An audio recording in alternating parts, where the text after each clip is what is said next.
as a representative of the Griffith Observatory. And we are about to now transition and continue to dive into the mysteries and excitement of space science, a window into the universe. Katie, Carolan, everyone!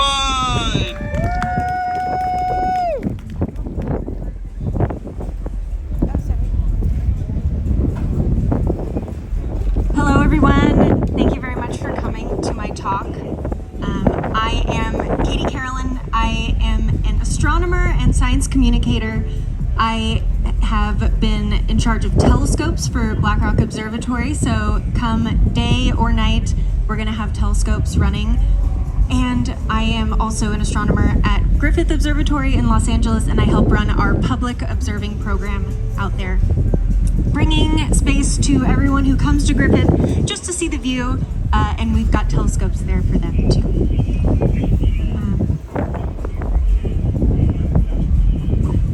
Great. Here's me with the big scope at Griffith Observatory. Best picture of me ever. And then a little edit I did of me at the observatory as well with one of those iconic James Webb Space Telescope pictures. I love space so much.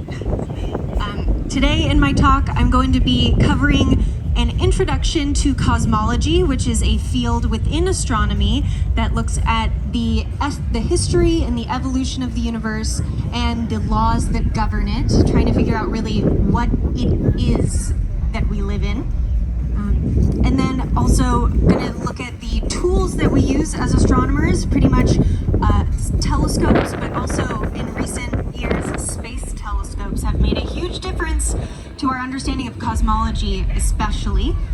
And then I'm going to talk about one of the fields of interest within cosmology, which is dark matter, right? This invisible matter that we have evidence must be there, but we have no idea what it is. I'm going to talk about how we've been able to identify it, as well as the largest structures in the universe, the cosmic filaments of dark matter that connect all the structure together that we can see. And then a little bit at the end about what the astronomers see after we look at all the pretty pictures from these telescopes.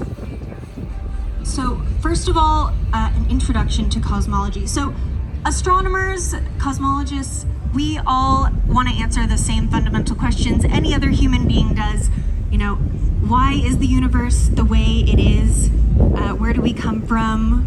What are we moving towards, right? So our version of those questions that we can answer is, you know, what is the history of the universe? What are the laws that govern the universe? And if we can put all the pieces together in the timeline, how can we see forward into what the universe will be one day? And every single field of science is taking those basic questions we all want to know and taking their tools to answer it in the version that they can. And so as astronomers, this is our version. So here's a very brief history of cosmology. So forever, up until the 1500s, we thought that the Earth was the center of everything. Then Copernicus had this hypothesis that maybe the sun was in the center. The math kind of worked out better if the sun was in the center, but he didn't have any evidence or tools to back that up. So he published it on his deathbed, kind of like, I'm gonna just drop this for you guys to deal with after me.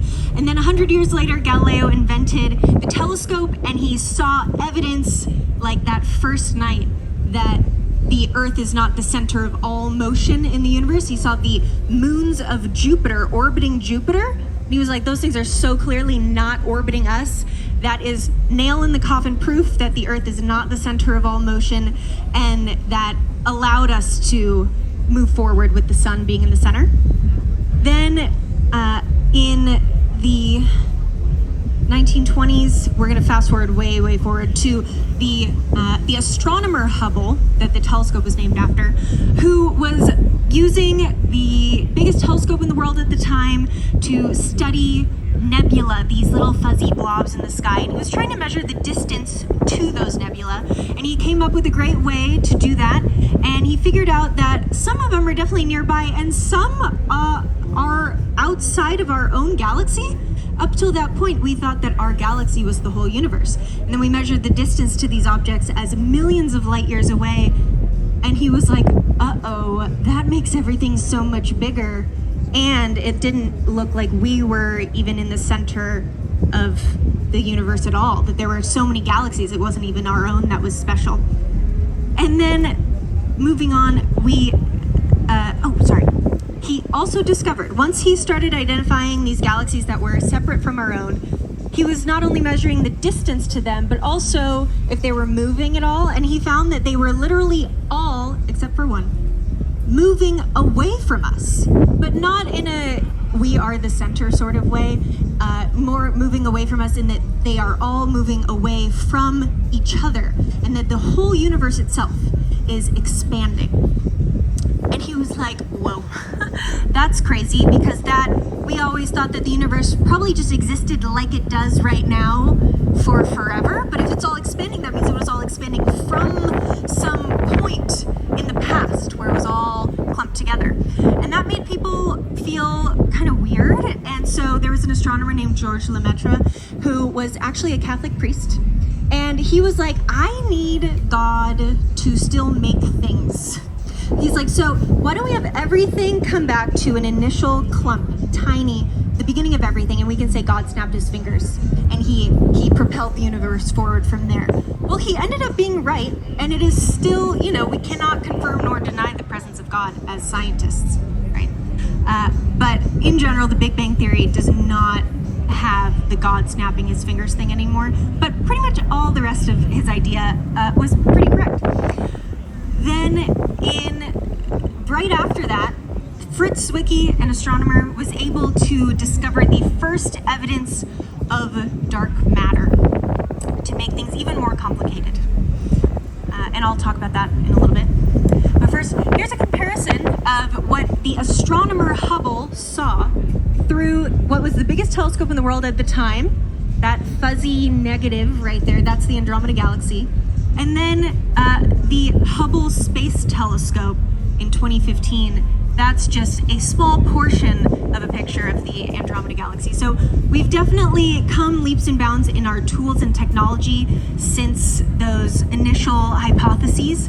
And by the way, the Hubble Space Telescope was named after Edwin Hubble because he was a great astronomer, and it was great to honor him. And also one of the Hubble Space Telescope's first initial experiments that it really wanted to verify was what the expansion rate was, itself, was it accelerating or decelerating? And that was, what the astronomer Hubble would have liked to know next. So it was very synchronous and a good name. Now I'm going to talk about the tools that we've used in the last 30 years to do all of the science, our space telescopes. The electromagnetic spectrum of all light is what space telescopes are all out there sensing. We have the longest wavelengths, which correspond to the lowest energy phenomena in the universe, and then the shortest wavelengths corresponding to the highest energy phenomena.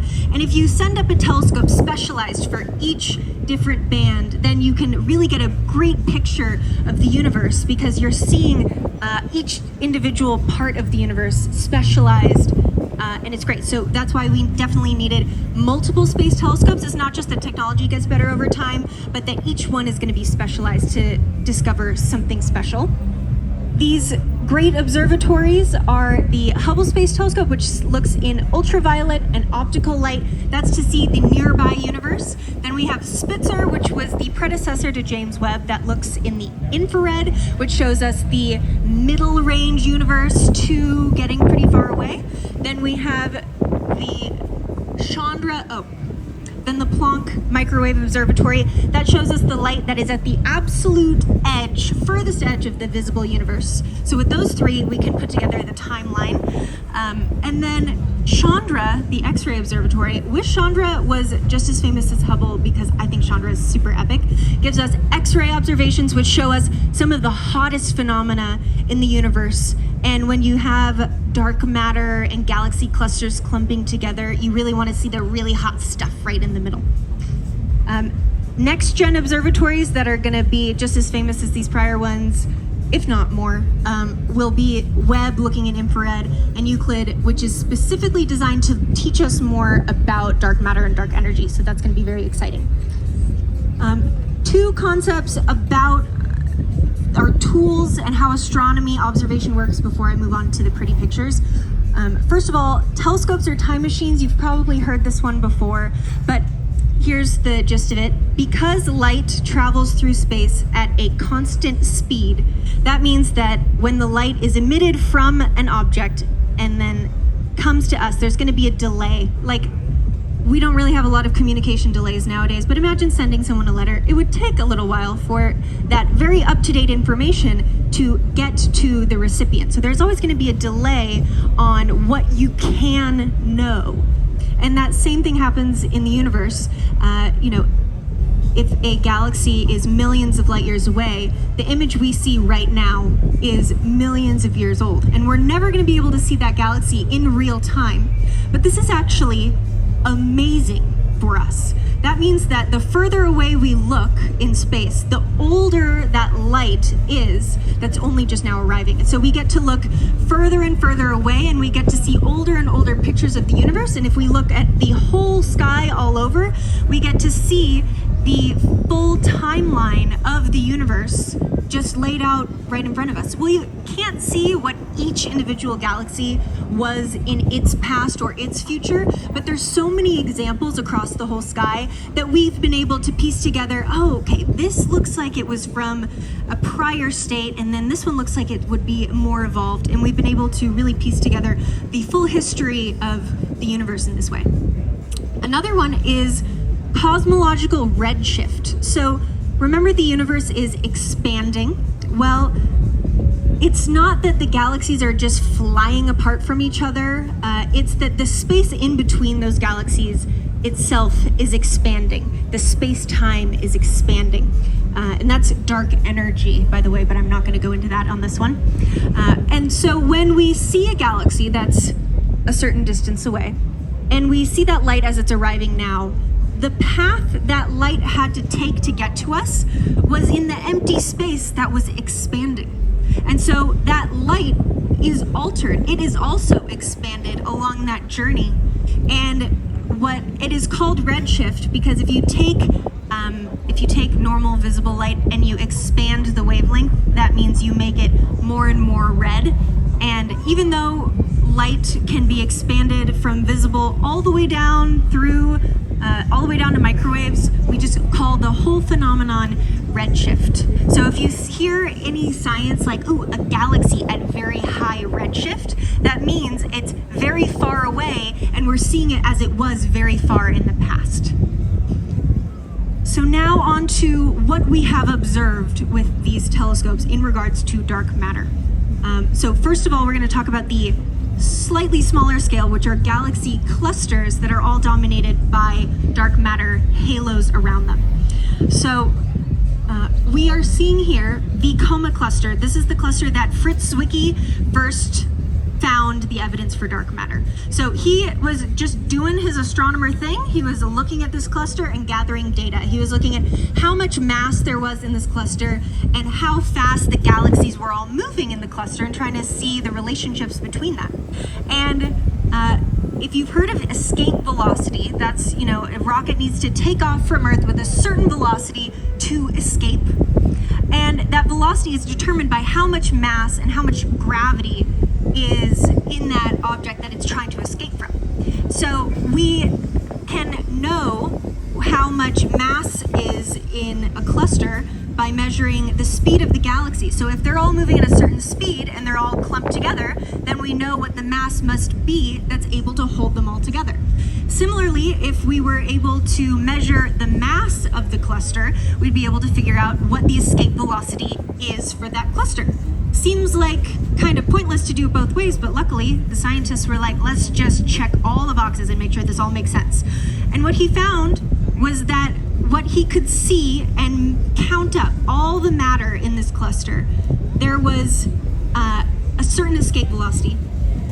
And then he measured all the galaxies and they were all going way faster, like 5 times faster, which means that they should have all, in a reasonable amount of time, just flown away from each other, but they were clearly all gravitationally bound together, which means that there was 5 times more mass in the cluster that he absolutely could not account for, trying to just round everything up to try to see if it would work, and it didn't work. So this was the first time anyone was like, wow, there is invisible matter that we have no idea what it is, and there's a lot of it, 5 times more. You know, that means that only, 1/5 of that area is even normal matter that we know anything about. Another example is this cluster. Now this is using Chandra data, which is the X-rays. It's very hot. And we're seeing this purple glow in the middle. That is the ultra hot gas that is between all the galaxies in the cluster. It's called intra-cluster gas. And it's so hot, it has so much energy that it's not glowing in the visible light. It's glowing all the way up in the X, and not in the ultraviolet either. Usually really hot stars will glow in the ultraviolet. This is glowing in the X-ray, so it's super, super energetic. And again, if you measure all the mass in this cluster and you measure the energy in the gas, that energy translates into escape velocity. And so you see that there's again it has 5 times too much temperature, too much energy, which means that there must be 5 times more mass in this cluster that we cannot account for. And now here's my favorite one, the bullet cluster. This is so epic. So here's a situation where 2 enormous galaxy clusters rammed into each other and passed through each other. And the interactions here between all the different parts are super interesting and very illuminating. So we can see there are blue glow on the sides and a pink glow in the middle. So the pink glow in the middle is that hot X-ray emission from the hot gas. And then we can see, just counting up where the galaxies are, we can see the galaxies are on the far side. So the galaxies passed through each other because they're very sporadically placed, but the hot gas is this big cloud, and those 2 big clouds hit each other, and they didn't pass through each other as easily, and they got mixed together, and that pressure of them colliding heated them up even more. So it made it really easy for us to spot where that gas was and how the galaxies passed on through.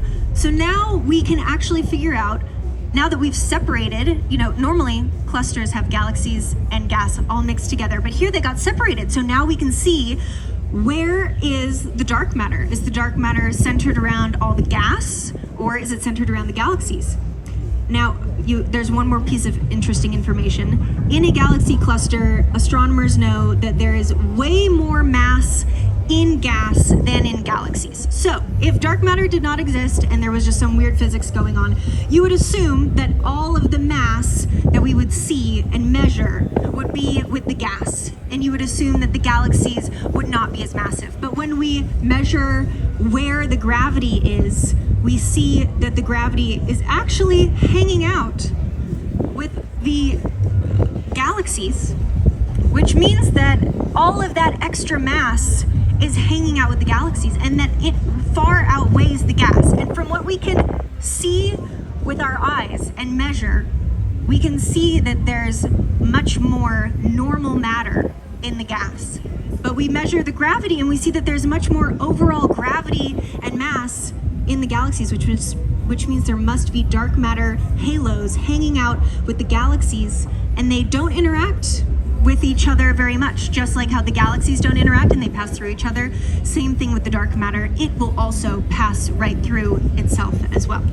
So we definitely learned a whole lot about how dark matter behaves in this example as well. So now that we've talked about the dark matter halos around the galaxies and galaxy clusters, let's put it together a little bit more and go for the big picture image of the universe. This one is not as easy for astronomers to see, although we have seen a couple filaments. But again, since we cannot observe the dark matter directly, we have to try to observe its effects. And here we can see that there are galaxies. And now I'm not really putting it together perfectly, but thankfully there are research astronomers that were able to do a lot of data analysis on these galaxies to see that they are all connected to each other along this filament. There's definitely more galaxies on the bottom half than the top half, so I'm okay with that. In addition, James Webb also did some looking and found the Aspire cosmic filament Again, this is an area where these galaxies would be too far apart on their own to be gravitationally bound, but when we look at their motion, they are clearly all moving in sync with each other. And so there has to be some matter there, some extra mass to give some more gravity to help them all move in sync.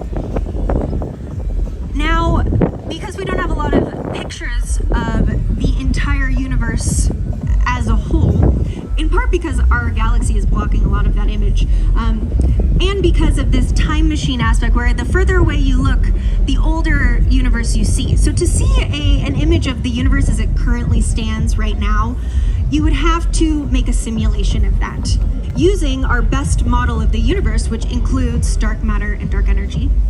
And I'm going to play this one fast first to give you an idea of what you're seeing, and then I'll play it a little slower and you can see the details. But this is a simulation zooming in on the current universe, zooming into a very, very large mass in the middle and seeing what comes up in that area with lots of mass. Is it going to be pure dark matter? Is it going to be a galaxy? Let's find out. Zooming in.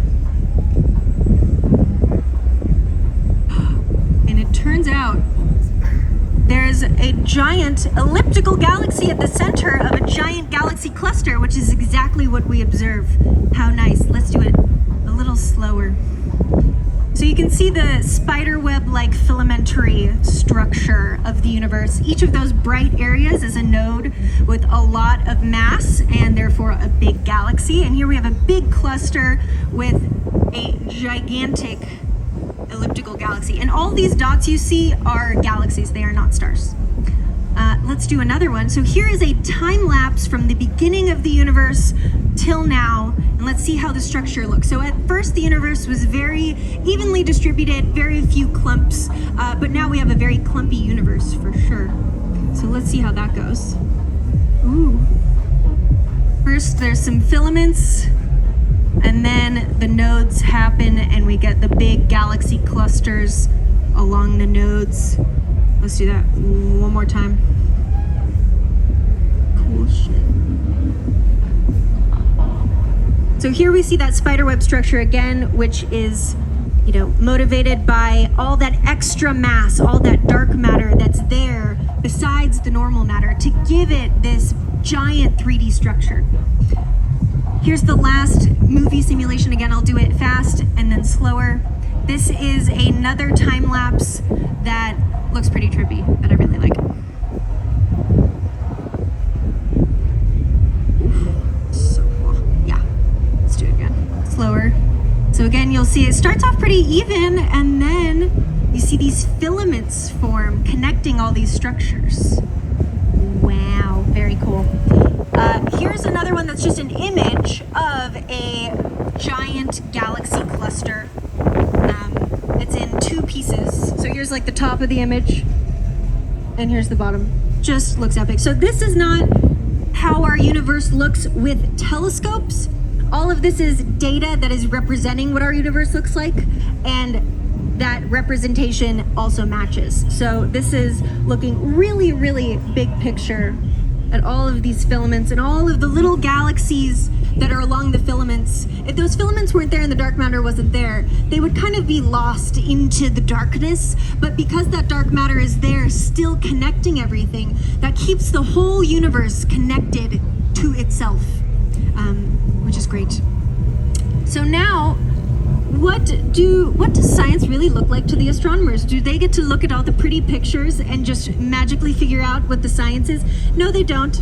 So here is an image that I showed you earlier with the filament. It's not like they just looked at the picture and were like, that looks related. No, they actually took that image and pulled data out of it and made these graphs. And now we don't know what to make of these graphs, but the scientists do, and that's how they figured out the filament. Similarly, the cosmic microwave background, I just wanted to highlight how space telescopes have improved over the years. So we have the same image of the sky from, oh, it's very small, sorry. From 1992 on the left, in the middle is 2003, and then on the right it's 2013. Obviously, the resolution went way up. Each one was able to make discoveries that were revolutionary for our understanding of the universe in its own right, but Planck, the one on the far right, is just really excellent. And it's not just one image that it took a lot of different pictures of space. And again, the astronomers, of course, love how pretty these pictures are.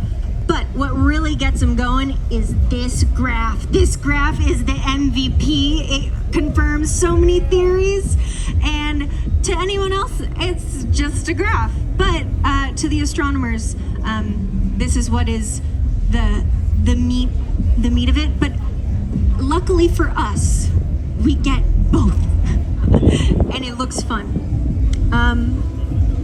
Okay, so overall I gave you a little backstory on cosmology, how it's developed up till now. I told you about how we use these instruments, space telescopes, to really unravel the history of our universe and confirm lots of theories. We use it to discover dark matter in the first place. And then I talked about what dark matter looks like in terms of what our normal matter looks like, even though we cannot see the dark matter directly. And we see it clumping in halos around galaxy clusters, and then we see those galaxy clusters all connected in these ginormous cosmic filaments, the largest scale structures in the whole universe. And then I showed you what the astronomers see, just to make sure that we keep ourselves humble and very grateful to have all the pretty pictures when the scientists are not really motivated by the pretty pictures. That is all. Thank you very much. Are there any questions? Do I have time for questions? What time is it? Oh no, I do not. Okay. Well, is there one question? I got time for one question. Great. He's on. Well, he's gonna come. He's coming to you. Check, check, check. Thank you, that was awesome. Yeah. What is your personal theory on what dark matter actually is? So, there's many theories on what dark matter could be, including it actually just being gravity working in a weird way that we don't know. But I think that it is, ooh, you're gonna love this one. So particle physicists have made the standard model of all the particles in the universe. And if anything ever like calls that into question, they're like, our shit is figured out. You gotta fix your shit because we have this on lock. I think that the standard model is not complete, and I think that there is a particle that we have that is completely alien to the way that we understand our particles. So all of our particles interact with light. And I think the standard model might have all the particles that interact with light, but dark matter does not interact with light. And I think that there could be an addition, just like how on the periodic table, there's like that little chunk at the bottom with the extra ones that doesn't fit into the rest of the periodic table. I think there's gonna be a little add-on on the side of a particle that exists that we have not discovered, that is so foreign to us that we really have to expand our mind. And I think there are definitely particle physicists that are looking for this extra one, but I think in general the vibe they give is we have it done. It's got to be something else. But I think it is a particle, a real particle. Great. Katie Carolan, everyone! Please visit her at the Black Rock Observatory and at the Griffith Observatory. Thank you so much. Amazing. One of the great honors I have is serving as the chair of the Board of Advisors for Space for Humanity, and we're so humbled to have them as a partner for what should be the Space for Humanity stage. And we have a